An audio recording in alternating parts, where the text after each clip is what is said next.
Yes, I got so many of them home like that. But the one that I made first. So, By the deeds or what? I gave it, because I only got one envelope. I said, choose which one. Booty, don't start trouble with me today, because I've about had it already.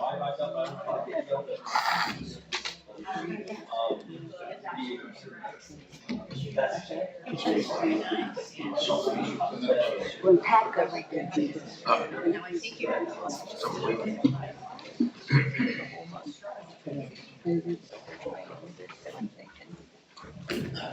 they wanted more.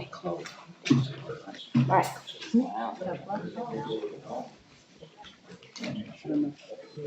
Good morning. My name is Patrick Clement, and I am the chairperson of the Columbia County Honorary Veteran Committee.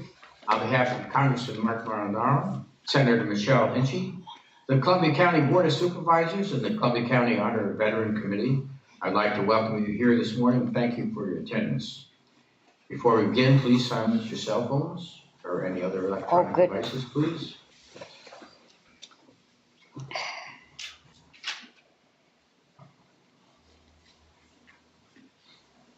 Will everyone please stand and remain standing?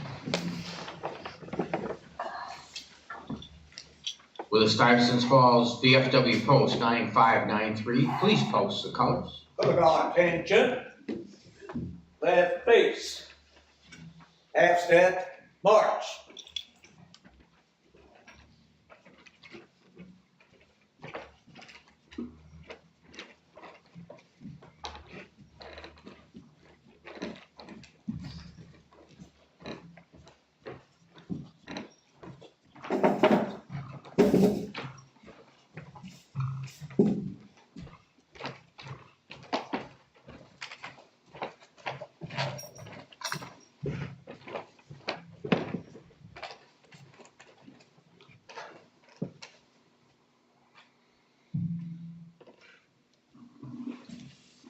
Will everyone please join committee member Gary Flaherty in the Pledge of Allegiance to the flag of our great nation. Color guard, present arms.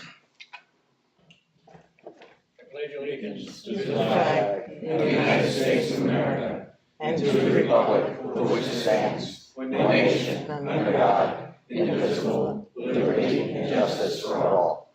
Order, arms. Would everyone please be seated? Color guard, be seated.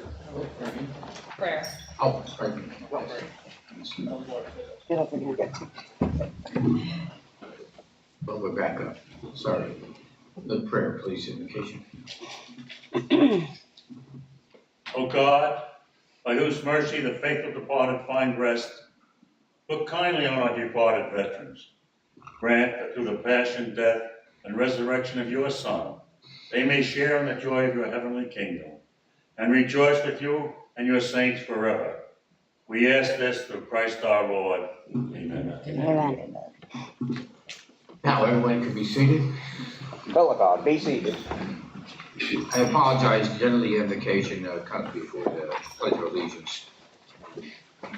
At any rate, I'd like to take a moment to recognize the committee that puts this program together each month, along with those who are no longer with us. Committee members, Gary Flaherty, Joanne Conquer, Mark Clark, John Neary, Holly Tanner, Robert Laporta, Jeff French, David Sleazer, Eric DeCry, Patrick Mayo, and Joseph Davis. Honorary members James Haggerty and Vince Grimone. At this time, let us take a moment of silence to remember our deceased members. Please take a moment to look at the plaques of our honorary members, Medal of Honor recipients, deceased members, and veterans previously honored, located in the hall to the left of the double doors. I would like to take a moment to thank all the veterans organizations in attendance today, particularly the VFW, who always lend a certain degree of gravitas to this ceremony. This morning we are honoring Robert Eugene Gabe from Galatia. At this time, I'd like to introduce Amanda Roberts, who will introduce the family in attendance today.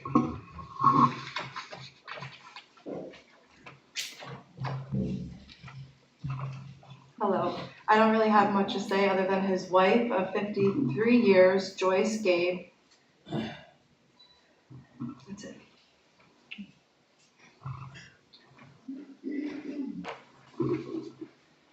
Thank you, ma'am.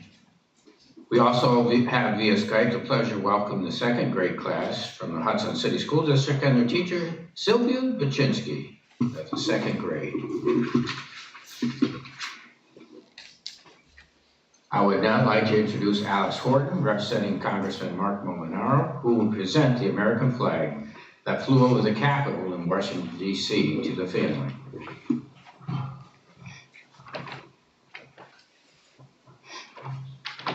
Good morning, everyone. My name is Alex Horton, representing Congressman Mark Molinaro here today.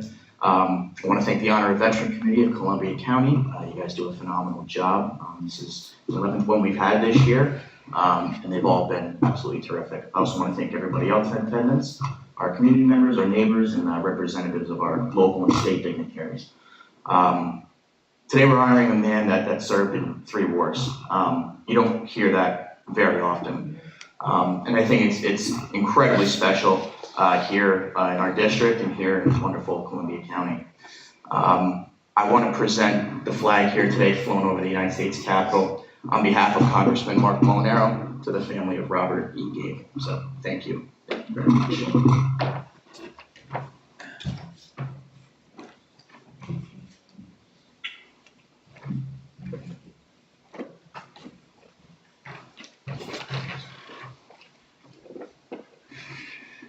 Thank you, Alex. I would now like to introduce Joanna Van Slyke, who's an aide to Senator Michelle Hinchey, who will present the Liberty Medal to the family. Good morning. Good morning, good morning. As Patrick mentioned, the senator's not able to make it here today, which she deeply regrets. But I am very proud to be here in her place and say a few words on behalf of her about Robert. I'd also like to echo Alex's thanks to the committee for putting this on every month. This is a very important ceremony, and I know I learn a lot each one, and I leave with a more out sense of gratitude than I had coming in. To start out, I think it's quite obvious just looking at Robert's accolades and hearing about his biography and all the many things that he's been through throughout his life that he was more than just a hero. He really extended his service throughout his entire life, serving in 3 wars, witnessing so many different things. And when he came home from each of these wars, you could see that his service did not stop. Once he was back in the country, he continued to serve his country throughout the next however many years, serving as a postmaster. And it's just really apparent his love for his country and his need to serve his country. So on behalf of me and the senator, we both thank him and you as well for all you've done for our country. And on that note, I would like to present the Liberty Award, which is the highest award that the Senate can give to an individual. So thank you again. Thank you. Thank you.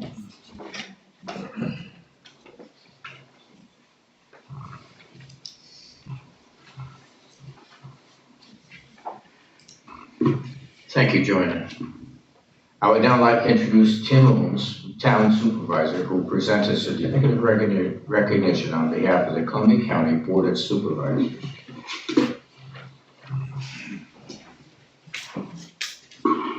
It's with great honor that I read this declaration.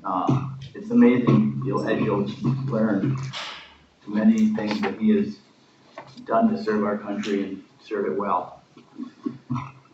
Robert E. Gabe was born February 21st, 1926, to Joseph and Ethel Gabe in Syracuse, New York. He attended Hudson High School District, graduating high school in 1944. He subsequently received a business degree in 1988 at Albany Business College.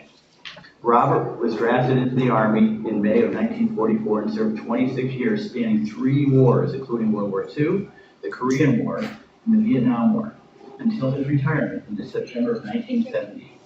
After basic training at Camp Walter in Texas, Robert was assigned to Company C, a 9th Armored Infantry Battalion, the 6th Armored Division, where he saw action in Bastogne on December 26 of 1944. He returned to the States after the war ended in 1945. During the Korean War, Robert was promoted to Master Sergeant, and on September 18, 1948, acting platoon sergeant with Company F, the 5th Cavalry. The 1st Cavalry was wounded and evacuated to the States. Upon recovery, he was promoted to 1st Sergeant and assigned to Fort Benning, Georgia. In the ensuing years, from 1952 to 1955, 1st Sergeant Gabe served as Intelligence Sergeant with the 5th Infantry in Augsburg, Germany. He then volunteered for airborne training and was assigned to the 505th Airborne Infantry, the 82nd Airborne Division. His next assignment was in Erlangen, Germany, where he served as platoon sergeant and then battalion intelligence sergeant until he was reassigned to the 187th Airborne Infantry at Fort Bragg, North Carolina. Volunteering for Special Forces, 1st Sergeant Robert E. Gabe served in Vietnam until May 11th of 1965, when he was wounded and evacuated to Walter Reed Hospital. He was next assigned to the 10th Special Forces in Bad Tolz, Germany, then next to the 7th Special Forces in Fort Bragg, North Carolina, and finally with the 82nd Airborne as an acting intelligence officer until his retirement in 1968. For his service, he was awarded the Combat Infantry Badge, the Bronze Medal Star with Valor, and 2 with Oak Leaf Clusters, a Purple Heart with 2 Oak Leaf Clusters, Master Parachute Badge, German and Vietnamese Parachute Badge, New York State Conspicuous Service Cross, and 5 Good Conduct Medals and several service ribbons covering his service in 3 wars. Robert met and married Joyce Webster on March 20th of 1971 in Stoughville. They raised 3 daughters, Diane, Shirley, and Rosalie, and 1 stepson, Donald Coons. After 26 years of active duty, Robert worked as a postmaster in Albany for 17 years. Living in Valatia, Robert passed away May 20th of 2023 at 97 years of age, and he is now buried in the Saratoga National Ceremony. This is quite an accomplishment. Unbelievable. I guess. And very honored again. Thank you for your service. God bless.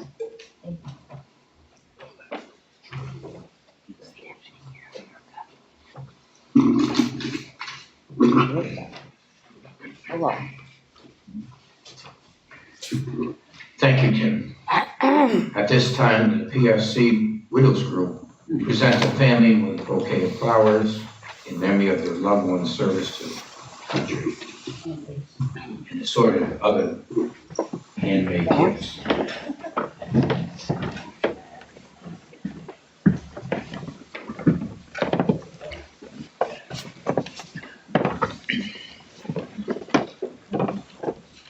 This is our group that we talked about, and these things, and Carolyn here makes for arrangements every year for everybody in honor of that. We would express our condolences to you, but you also served, and your husband served, and you stood by him. And we thank you for everything that you've done, and mostly what he has done. We are proud to be able to give you this.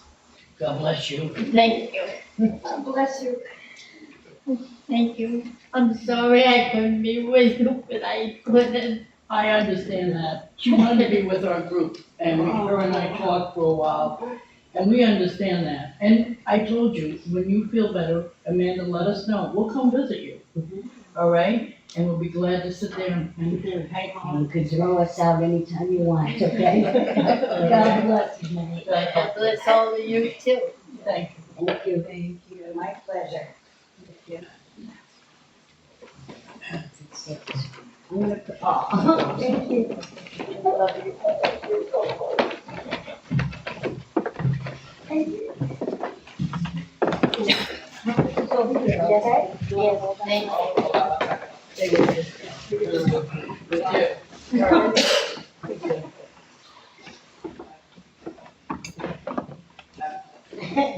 Okay, we'll put it over here for you, all right? Thank you to get squashed. That's all right. Thank you. Thanks for being so nice. I cry over everything. It's pathetic, you It's know? okay. All right? We like road trips.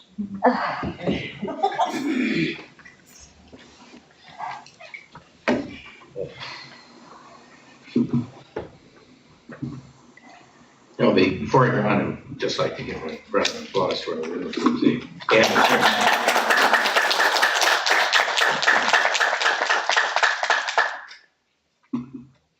At this point, would anyone like to say a few words on behalf of Robert Gabe? Go ahead. You go first. Yes, Judge.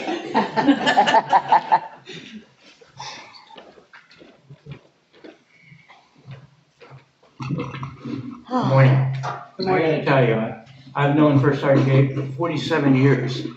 He and I had a mutual friend when I was a Sergeant Major of Recruiting Command out of Albany. One of my first sergeants was named First Sergeant Whitecoat. And First Sergeant Whitecoat called me one day and said, "You gotta meet my Green Beret friend who lives in Columbia County." And he said, "What a record he has." I said, "So, when we meet, we'll have coffee and I'll work on getting him honored for all the things he's done." I met First Sergeant Gabe and he said, "If you do that, young man," he said, "I might be old, but I'm gonna kick your you-know-what." So he may be angry with us today for honoring him in such a way, but it's really deserving. But more than that, while we honor him, we need to honor Mrs. Gabe. She hung in there with him even in some really tough times, and she and I got to be phone tag friends for many years, fighting the Army retirement system every year, right? So I thank everybody for today, and I know First Sergeant Gabe maybe still thinking about kicking my butt. Anyway.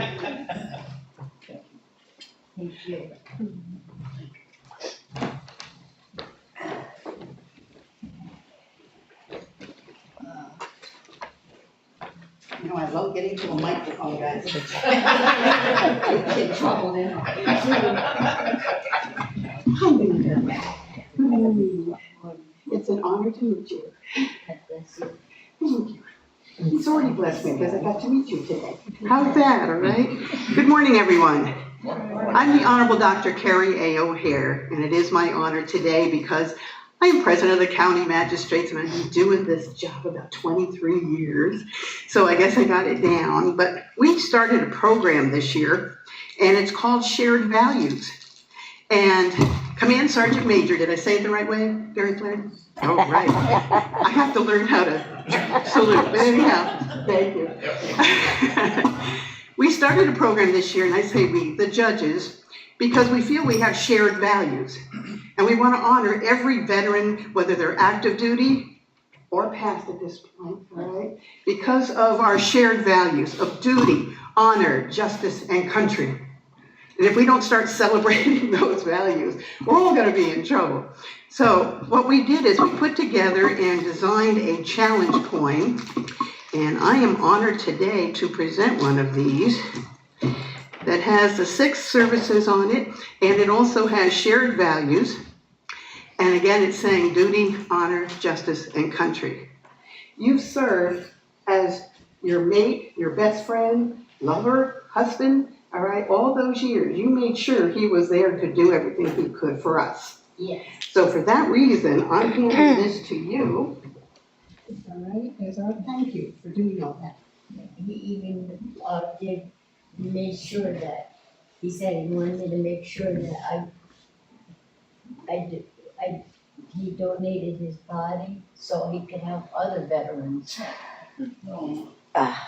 He's giving life to others. All right. And are you daughter? No. You're just a caretaker. What do you think, folks? Thank you for your service too. You take care, okay? If you ever need anything, you know, all of us are around here. We'll be there for you.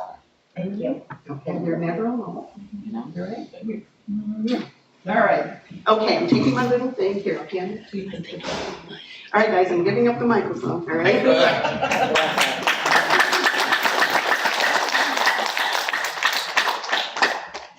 This other We'll start. Mark Clark? Yes. I'm sure he has a few words. You know, I had to cut this down because it covers 3 wars. One of the things that is most notable, my grandmother lived to be 100 years old.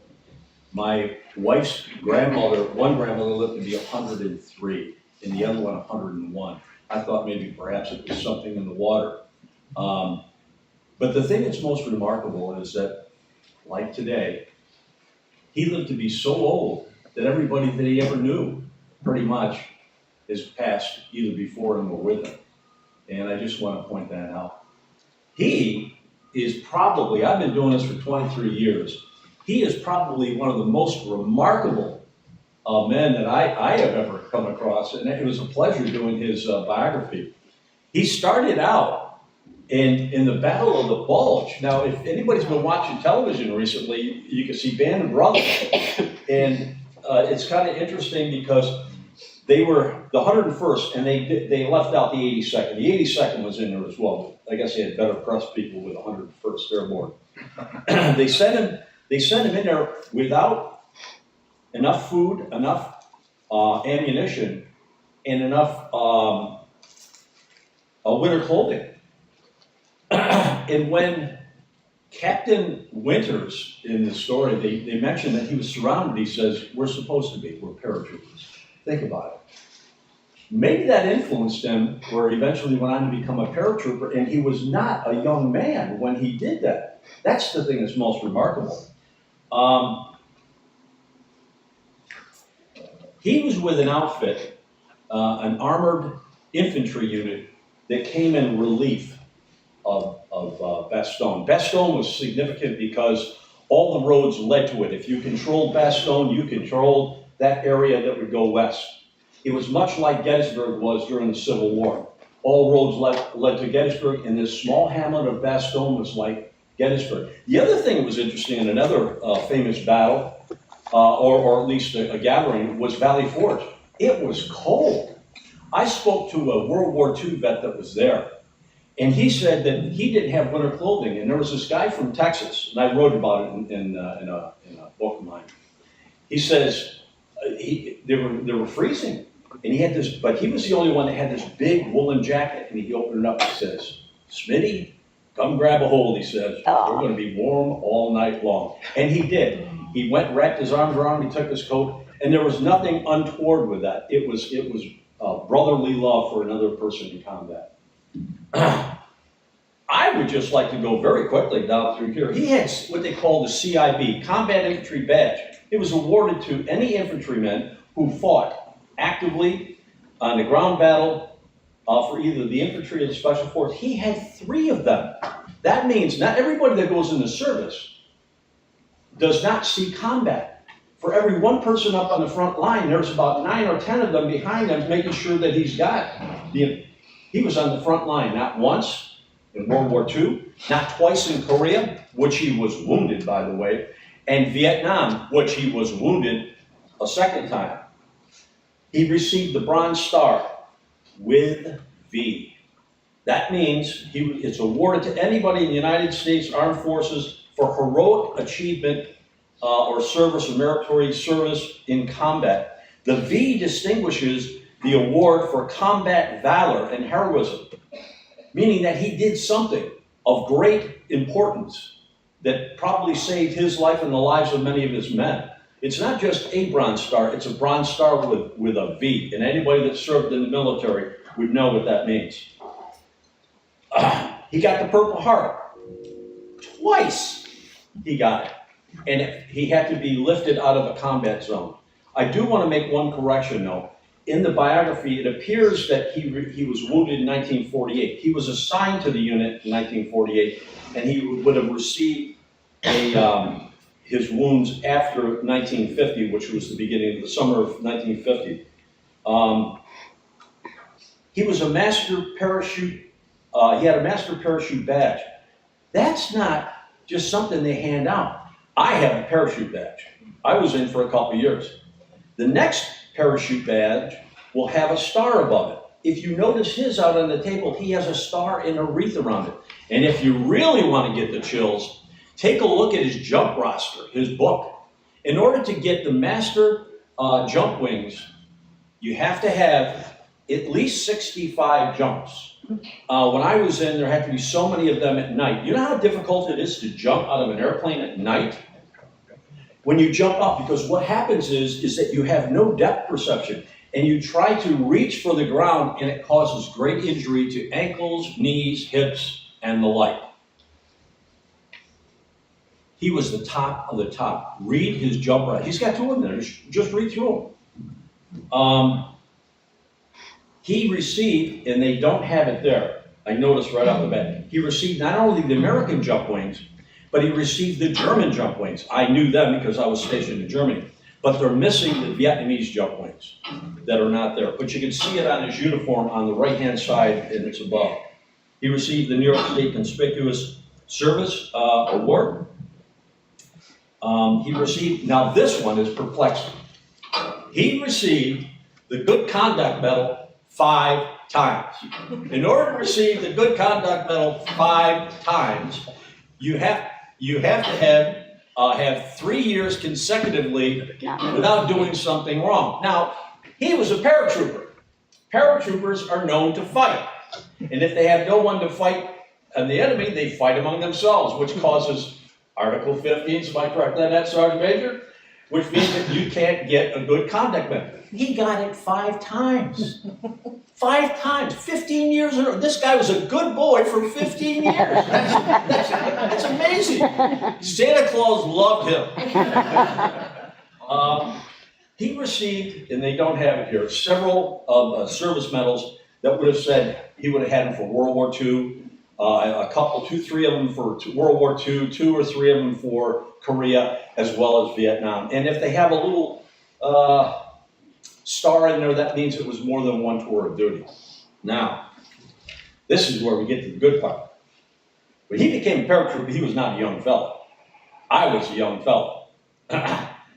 We could not wear these hats. They were issued later on, but he would have worn that. It's the maroon beret, and I think they adopted it from the British, okay? This helmet he would have known very well. That's the helmet he would have worn for World War II, for Korea, and Vietnam.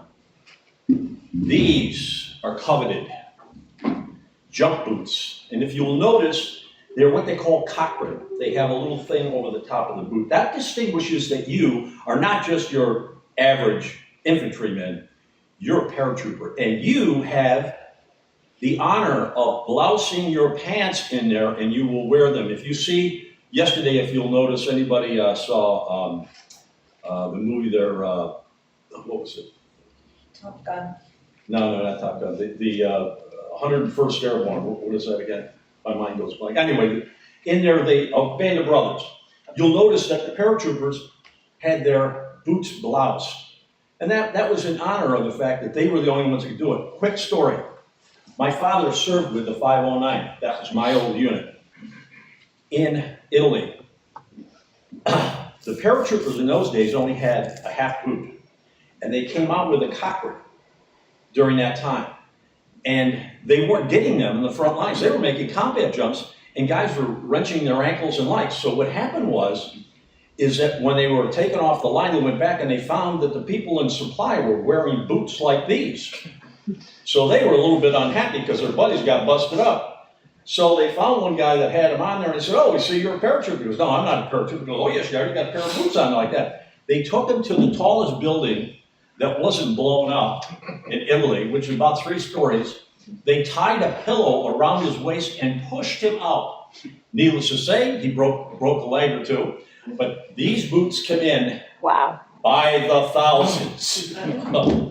He would have known this. This is a belly chute, okay, the T-10. I just recently, within the past month, was down in Florida and watched these Special Forces, Ranger, Airborne guys making jumps down there. And the parachute that they have, the reserve, now has this here instead of here, which is rather, I thought, be very odd, because I guess they were concerned about them catching it and having the reserve chute open up in flight. This he would have known about, not this in particular. This, I bought over 50 years ago in Europe. I was a private, PFC. That cost me $100. PFC at that time was making a little over $300. I spent almost 30% of my pay for 1 month to get that. This is one of the finest knives that you're going to get. It's called Gerber. It has a serial number, and it's designed for one thing, and I'm sure that you probably know what that is. I would have worn it, as I did, down by my calf, in case I needed it to cut the shroud or the lines if I got hung up in a tree or such.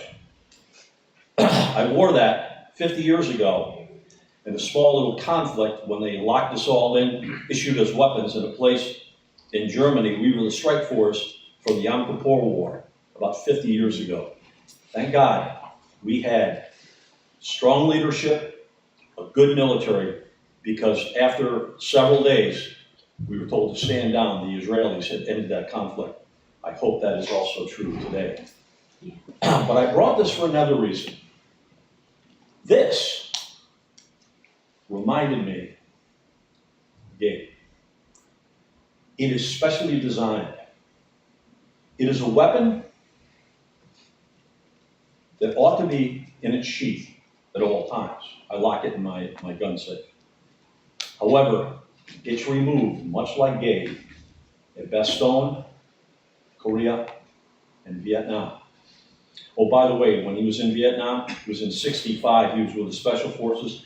He went there to train troops over there, hoping that we wouldn't have to send more troops in over there. But he is like that. And all people that are ever trained in the military would agree, I would assume, that it should be a sheathed weapon, only to be removed at time of war to protect this country. And I want to make one last comment to correct something that was said earlier. Gabe did not serve this country. He made this country the way that it is today. And it is my hope that those people, young people that are listening now and in the future, will also join the ranks and help protect this wonderful, absolutely glorious country that we call America. Thank you.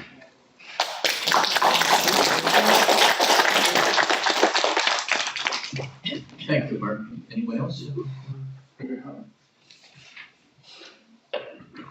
This ends the inside segment of our ceremony. We will now go outside where the flag will be raised and flown outside the county office for 30 days in memory of Robert, after which time it will be cleaned and presented to family.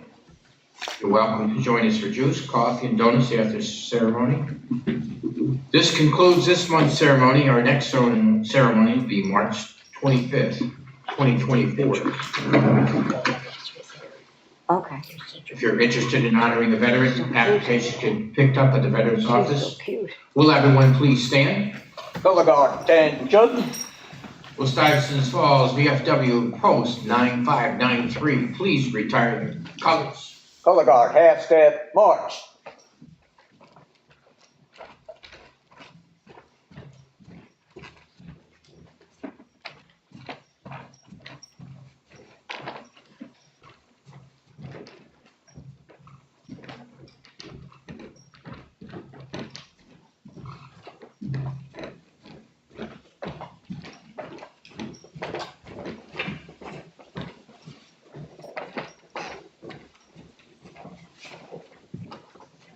Order, arms.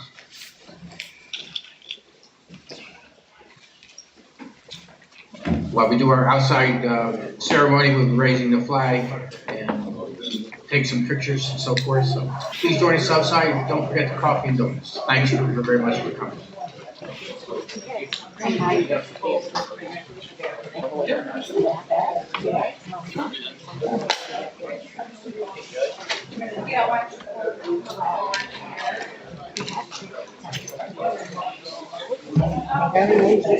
don't care.